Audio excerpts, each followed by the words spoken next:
Hi everyone, it is Summer with AstariaSen, and I am doing the 12 crafts of Yule for 2019. If you are just joining in, it doesn't matter if it's day 11 or if it's day 5.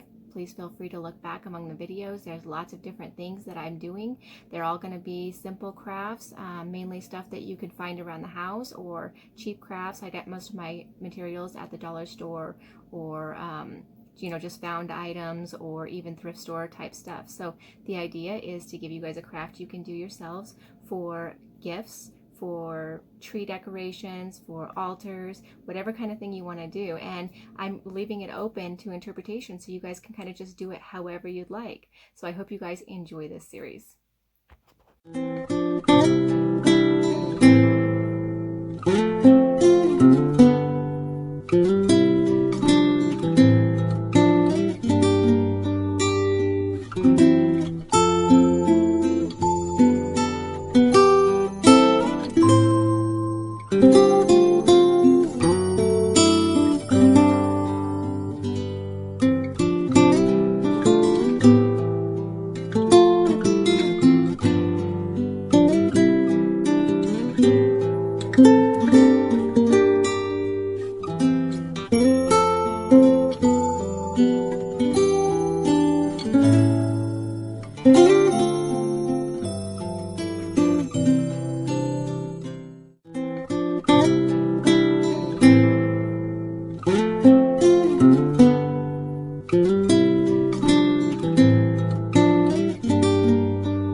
So my camera actually cut out by the end of the video. You got to see me paint like the front half and most of the moon and everything, but you didn't get to see me put the rest of it together because my camera decided that it was going to turn off on me and I didn't realize it.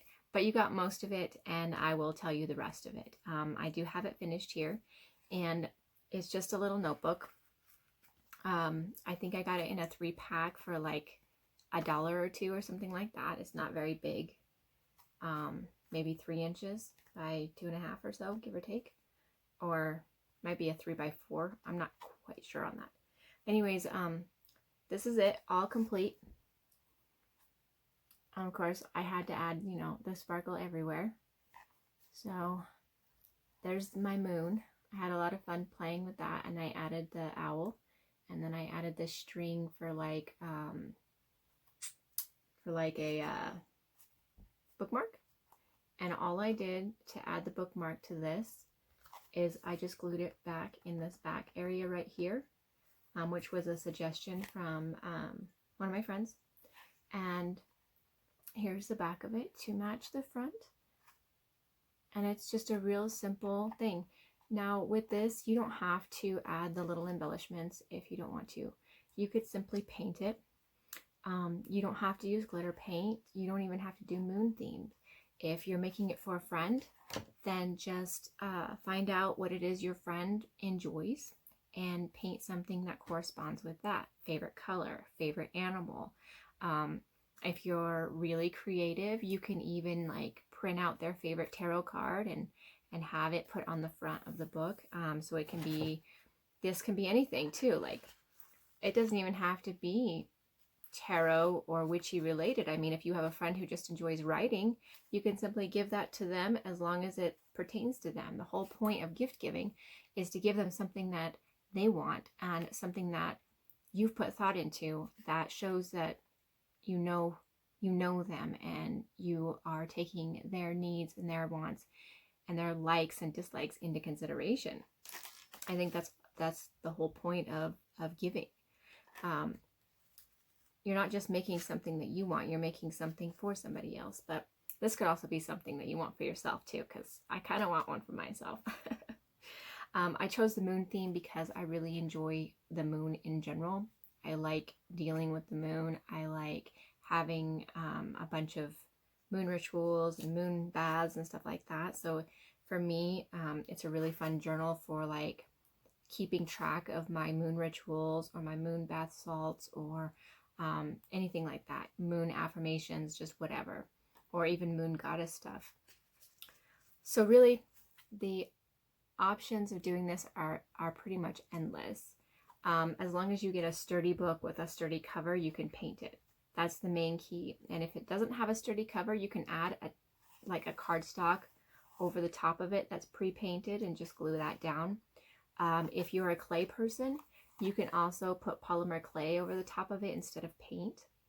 Scrapbooking people really enjoy stuff like this. I've dabbled in scrapbooking a little bit here and there. So I like the embellishments and those kind of things. But for the most part, it's just a real simple, easy thing to do that shows that you took the time. And you can do it for a friend. You can do it for yourself. You can do it for a family member. You can do it for just about anybody that you want. And if you're not out of the closet, then this is still something that you can do and give to somebody else. You can even add your own sigil work on the inside as a protection, or maybe even in the paint. It's just really up to you. And I really like the key aspect because it's personal. A journal is personal. And I feel like the intent there is that you're the only one with the key to open it, you know. I know technically that, I mean, you could just flip through it, but the intention for the key is that it's personal. So, all right, I hope you guys enjoyed this Yule craft, and I will see you again for the next one. We are slowly getting through all of these. I'm enjoying all of them. I'm hoping that you guys are too. And at the very end of this craft series, I do have a surprise for everybody. So I look forward to telling you guys all about that. All right, you guys have a wonderful day.